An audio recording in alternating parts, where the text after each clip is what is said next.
அழகிய அழகு சீரியலில் சமீப நாட்களாக மதி மற்றும் மலர் இடையே பல்வேறு உணர்ச்சிகரமான சம்பவங்கள் நடந்து கொண்டிருந்தாலும் அவர்கள் இருவரும் பழைய நாட்களைப் போல எந்த மனக்கசப்பும் இல்லாமல் சிரித்து பேசிக்கொண்டே இருக்க வேண்டும் என்று நினைப்பவர்கள் ஏராளம்.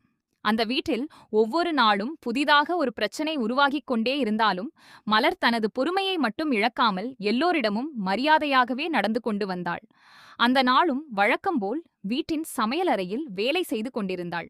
வீட்டில் இருப்பவர்களுக்கு சாப்பாடு தயாரிப்பது முதல் பாத்திரங்கள் வரை எல்லா வேலையையும் அமைதியாக செய்து கொண்டிருந்த அவள் அருகில் பாக்யராஜ் வந்து பேச ஆரம்பித்தார். மலரின் முகத்தில் இருந்த சோர்வை பார்த்த பாக்யராஜ் ஏதோ ஆறுதல் சொல்ல முயன்று கொண்டிருந்தார். அப்போது ராஜலட்சுமி அங்கே வந்து தன்னுடைய வழக்கமான கட்டளையிடும் குரலில், தனக்கு மிகவும் பசிக்கிறது என்றும் சாப்பாடு தயாராகிவிட்டதா என்றும் கேட்டாள். அதோடு நின்றுவிடாமல் தட்டில் சாப்பாடு போட்டு எடுத்துக்கொண்டு வரும்படி மலரிடம் சொன்னாள். அந்த வார்த்தைகள் மலரின் மனதை மீண்டும் காயப்படுத்தின. ஏற்கனவே வீட்டில் உள்ளவர்கள் தன்னை ஒரு மருமகளாக அல்லாமல் வேலைக்காரியாகத்தான் பார்க்கிறார்கள் என்ற எண்ணம் அவளுக்குள் இருந்தது. இப்போது தட்டில் சாப்பாடு போட்டு கொண்டு வரச் சொல்வது அந்த எண்ணத்தை மேலும் உறுதிப்படுத்தியது. இருந்தாலும் வெளியில் எதையும் காட்டாமல் அமைதியாக நின்றாள். பாக்யராஜ் அந்த நிலைமையை புரிந்து கொண்டு மலரை சமாதானப்படுத்த முயன்றார். ஆனால் ராஜலட்சுமி சொன்ன விதம் மலருக்கு மிகவும் அவமானமாக தோன்றியது. நான் இந்த வீட்டிலே இருப்பது எல்லா வேலையும் செய்வதற்காகத்தானா என்ற கேள்வி அவளது மனதில் எழுந்தது. இருந்தாலும் பெரியவர்களிடம் எதிர்த்து பேசாமல் இருந்தாள். பாக்யராஜ், அவர்கள் சொன்னதை பெருசாக எடுத்துக்கொள்ளாதே என்று சொன்னாலும் மலரின் மனம் அமைதியாகவில்லை. அவள் அமைதியாக இருப்பதையே எல்லோரும் பலவீனமாக எடுத்துக்கொள்கிறார்கள் என்ற உணர்வு அவளுக்குள் வலுத்துக்கொண்டே இருந்தது. இதற்கிடையில் ராஜலட்சுமி பாக்யராஜை தனியாக அழைத்துச் சென்று பேச ஆரம்பித்தாள். மலர் வேலை பார்த்து கொண்டே இருந்தாலும் அவர்கள் பேசும் விஷயத்தை கவனிக்க ஆரம்பித்தாள்.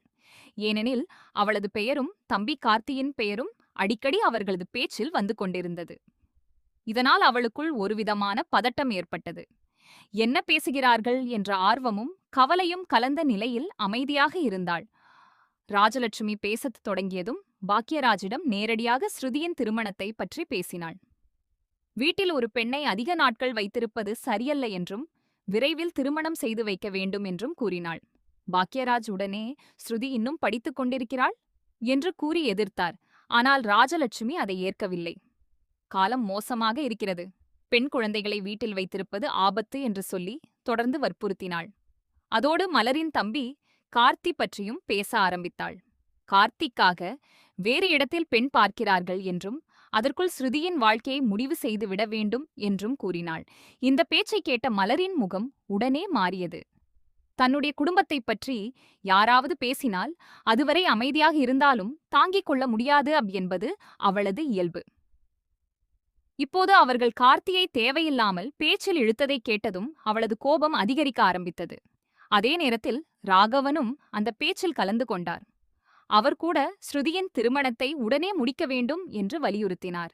கார்த்திக்கு வசதியான குடும்பத்தில் இருந்து பெண் கிடைத்துவிட்டால் பின்னர் ஸ்ருதியை யாரும் கவனிக்க மாட்டார்கள் என்று கூறினார். இந்த வார்த்தைகள் மலருக்கு மிகவும் பிடிக்கவில்லை.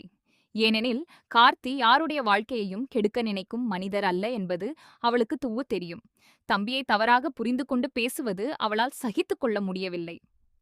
இதுவரை சமையலறையில் அமைதியாக இருந்த மலர் திடீரென்று வெளியே வந்து நேராக ராஜலட்சுமி மற்றும் ராகவனிடம் கேள்வி கேட்டாள். யாரை பற்றி பேசுகிறீர்கள் என்று கேட்ட அவளிடம், அவர்கள் கார்த்தியை பற்றித்தான் பேசினோம் என்று நேரடியாக சொன்னார்கள். அதுவே மலரின் பொறுமைக்கு முடிவாகிவிட்டது. மலர் அந்த நேரத்தில் மிகவும் தைரியமாக பேச ஆரம்பித்தாள். என்னை பற்றி பேசினால் நான் அமைதியாக இருந்து விடுவேன், ஆனால் என் தம்பியை பற்றி பேச உங்களுக்கு எந்த உரிமையும் இல்லை என்று கூறினாள். இதுவரை யாரிடமும் குரல் உயர்த்தி பேசாத மலர் இப்படி பேசுவதை பார்த்து அனைவரும் அதிர்ச்சியடைந்தனர். அவள் தொடர்ந்து தன்னுடைய குடும்பம் இந்த வீட்டிற்காக எவ்வளவு உதவி செய்தது என்பதை நினைவுபடுத்தினாள். சுரேஷின் திருமணத்திற்கு பணம் தேவைப்பட்ட போது தங்கள் குடும்பம் உதவி செய்தது, தங்கள் வீட்டின் சொத்தையே அடகு வைத்து பணம் கொடுத்தது என அனைத்தையும் வெளிப்படையாக கூறினாள். அப்போது மட்டும் நல்லவர்கள் போல தோன்றியவர்கள் இன்று கார்த்தியை பற்றி குறை கூறுவது எப்படி நியாயம் என்று கேட்டாள். அவளது ஒவ்வொரு வார்த்தையிலும் வருடக்கணக்கான வேதனை வெளிப்பட்டது. இதுவரை மனதில் வைத்திருந்த அனைத்தையும் வெளிப்படையாக சொல்ல ஆரம்பித்ததால் அங்கே இருந்தவர்கள் அமைதியாகிவிட்டனர். மலரின் இந்த திடீர் மாற்றம் ராஜலட்சுமிக்கும் ராகவனுக்கும் எதிர்பாராத ஒன்றாக இருந்தது. ராகவன் உடனே, "உனக்கும் மதி மாதிரி வாய் வந்துவிட்டதா?" என்று கேலி செய்தார். ஆனால் மலர் அதற்கும் பதிலளித்தாள். "மதி சொன்னதில் தவறில்லை. சுயமரியாதை இல்லாமல் எல்லாவற்றையும் அமைதியாக ஏற்றுக்கொள்வது சரியல்ல என்பதை நான் இப்போது புரிந்து கொண்டேன்" என்று கூறினாள். இந்த வார்த்தைகள் அனைவரையும் சிந்திக்க வைத்தன. ஏனெனில் இதுவரை மலர் எப்போதும் மற்றவர்களை மதித்து அமைதியாக இருந்தவள். இப்போது அவள் தன்னுடைய மரியாதைக்காக குரல் கொடுக்க ஆரம்பித்திருந்தாள். அவளது கண்களில் இருந்த உறுதியை பார்த்தபோது யாராலும் உடனடியாக பதில் சொல்ல முடியவில்லை. அவள் மேலும், கார்த்திக்கு ஸ்ருதியை பிடித்திருந்தால் முதலில் தன்னிடமே சொல்லியிருப்பான் என்றும், தேவையில்லாமல் அவர்களது பெயர்களை இழுத்து பிரச்சனை உருவாக்க வேண்டாம் என்றும் எச்சரித்தாள். மலர் உள்ளே சென்ற பிறகும் அந்த வீட்டில் அமைதி நிலவவில்லை. ராஜலட்சுமி தொடர்ந்து பாக்யராஜிடம் புகார் சொல்ல ஆரம்பித்தாள். "உன் மனைவி இப்படி பேசுகிறாள், நீ எதுவும் சொல்லாமல் இருக்கிறாயா?" என்று கேட்டாள். ஆனால் பாக்யராஜ் கூட இந்த முறை மலரின் கோபத்தை புரிந்து கொண்டார். ஏனெனில் கார்த்தியைப் பற்றி தேவையில்லாமல் பேசப்பட்டதே இந்த பிரச்சனைக்கு காரணம் என்பதை அவர் அறிந்திருந்தார். இதற்கிடையில் ராஜலட்சுமி ஸ்ருதியை அழைத்து வந்து நேரடியாக சந்தேகப்படுத்த ஆரம்பித்தாள். அவள் அடிக்கடி போனில் பேசுவது யாருடன் என்று கேட்டாள். "கார்த்தியுடன் பேசுகிறாயா?" என்று கூட கேள்வி எழுப்பினாள். இந்த குற்றச்சாட்டுகள் ஸ்ருதியை மிகவும் வேதனைப்படுத்தின. தன்னுடைய சொந்த அம்மாவே இப்படி சந்தேகப்படுவது அவளால் தாங்கிக் கொள்ள முடியவில்லை. ஸ்ருதி கண்களில் கண்ணீர் மல்க பதில் சொன்னாள். "தன்னை ஏன் எப்போதும் தவறாகவே நினைக்கிறார்கள்?" என்று கேட்டாள். "எந்த வீட்டிலும் ஒரு பெண்ணை இவ்வளவு சந்தேகப்படுத்த மாட்டார்கள்?" என்று கூறினாள். தன்னுடைய படிப்பை கூட நிம்மதியாக தொடர முடியாத நிலை ஏற்பட்டு விட்டதாக சொன்னாள். "ஹாஸ்டலுக்கு போய் தங்கிவிடலாமா என்று கூட யோசிக்கிறேன்" என்ற அவளது வார்த்தைகள் அனைவரையும் அதிர்ச்சியடைய வைத்தன. வீட்டில் இருக்கும் அழுத்தம் அவளது மனதை எவ்வளோ பாதித்திருக்கிறது என்பதை அந்த ஒரு வாக்கியம் வெளிப்படுத்தியது. தொடர்ந்து அழுது கொண்டே தனது அறைக்குள் சென்று கதவை மூடியபோது அந்த வீட்டில் இருந்த ஒவ்வொருவரும் ஒரு கணம் அமைதியாக நின்றனர். ஆனால் யாரும் தங்களது தவறை ஒப்புக்கொள்ள தயாராக இல்லை. அதே நேரத்தில் மற்றொரு பக்கம் சுரேஷ் மற்றும் அழகுமதி தங்கராஜின் வீட்டிற்கு சென்று கொண்டிருந்தனர். வழக்கமாக சுரேஷிடம் ஏதாவது பேசிக்கொண்டே இருப்பவள் அந்த நாள் முழுவதும் அமைதியாக இருந்தாள். இதை கவனித்த சுரேஷ் அவளது மனதில் என்ன நடக்கிறது என்று புரியாமல் குழம்பினார். அழகுமதி ஏதோ யோசனையில் மூழ்கியிருந்தாள். வீட்டிற்கு சென்ற பிறகு தங்கராஜிடம் சில முக்கியமான விஷயங்களை நேரடியாக கேட்க வேண்டும் என்று முடிவு செய்திருந்தாள். மறுபக்கம் சுரேஷ், "இன்று ஏன் இவ்வளோ அமைதியாக இருக்கிறாள்?" என்று ஆச்சரியப்பட்டார். இருவரும் தங்களது எண்ணங்களில் மூழ்கியபடி பயணித்தனர். வீட்டிற்கு சென்றதும் தங்கராஜ் வழக்கத்தை விட அதிக அன்பாக அழகுமதியை வரவேற்றார். "கல்லூரியில் ஏதாவது நடந்ததா?" என்று கேட்டார்.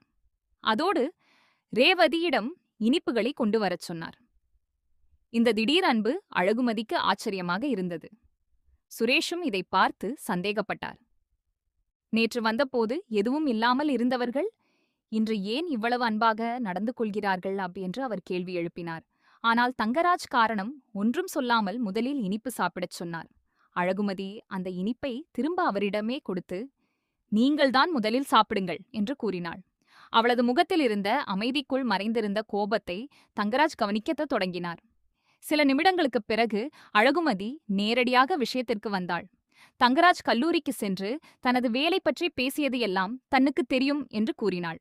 அதோடு ஒரு கடிதத்தை அவரிடம் கொடுத்தாள். அதை பார்த்ததும் தங்கராஜின் முகம் மாறியது. ஏனெனில் அது அழகுமதியின் நிரந்தர வேலை நியமனக் கடிதம். பல வருடங்களாக உழைத்து சம்பாதித்த மரியாதையின் அடையாளமாக இருந்த அந்த கடிதத்தை பெருமையுடன் காட்டினாள். தன்னுடைய திறமை, நேர்மை மற்றும் உழைப்பை மதித்தே நிர்வாகம் இந்த பதவியை கொடுத்துள்ளது என்று கூறினாள். யார் வந்து என்ன சொன்னாலும் அந்த இடத்திலிருந்து தன்னை நீக்க முடியாது என்று தன்னம்பிக்கையுடன் பேசினாள். அவளது ஒவ்வொரு வார்த்தையும் தங்கராஜை அமைதியாக்கியது. அழகுமதி தொடர்ந்து தன்னுடைய வாழ்க்கையில் யாரும் தேவையில்லாமல் தலையிடக்கூடாது என்று எச்சரித்தாள். பல வருடங்களாக கல்லூரிக்காக உழைத்தது வீணாகப் போகவில்லை என்றும் தன்னுடைய மதிப்பை நிரூபித்து விட்டேன் என்றும் கூறினாள். நிர்வாகமே தனது உழைப்பை பாராட்டி பதவி உயர்வு அளித்திருக்கிறது என்று பெருமையுடன் சொன்னாள். இதுவரை அமைதியாக இருந்த அழகுமதி இவ்வளவு தைரியமாக பேசுவதை பார்த்து அங்கே இருந்த அனைவரும் ஆச்சரியப்பட்டனர். அவள் இனிமேல் யாரிடமும் பயந்து வாழப்போவதில்லை என்பதையும் தெளிவாக உணர்த்தினாள். இந்த சம்பவம் சுரேஷின் மனதிலும் பெரிய தாக்கத்தை ஏற்படுத்தியது. இதுவரை அழகுமதியை முழுமையாக புரிந்து கொள்ளாமல் இருந்த அவர் அவள் எவ்வளவு திறமையானவள் மற்றும் தன்னம்பிக்கை கொண்டவள் என்பதை உணர ஆரம்பித்தார். தங்கராஜ் செய்தது தவறு என்பதையும் நேரடியாக கூறினார். குடும்ப பிரச்சனைகளை கல்லூரி வரை கொண்டு செல்வது சரியல்ல என்று அவர் வெளிப்படையாக பேசினார். இதை கேட்ட தங்கராஜ் பதில் சொல்ல முடியாமல் அமைதியாக நின்றார். ஏனெனில் தனது செயல் அளவுக்கு மீறியது என்பதை அவரும் உணர ஆரம்பித்திருந்தார். அழகுமதி அங்கிருந்து வெளியேறிய போது சுரேஷும் அவளை பின்தொடர்ந்து சென்றார். அவள் இன்னும் கோபமாக இருப்பதை பார்த்த அவர் அவளை சமாதானப்படுத்த வேண்டும் என்று நினைத்தார். இதுவரை நடந்த எல்லா தவறுகளையும் சரி செய்ய வேண்டிய நேரம் வந்துவிட்டது என்பதை அவர் புரிந்து கொண்டார். மறுபக்கம்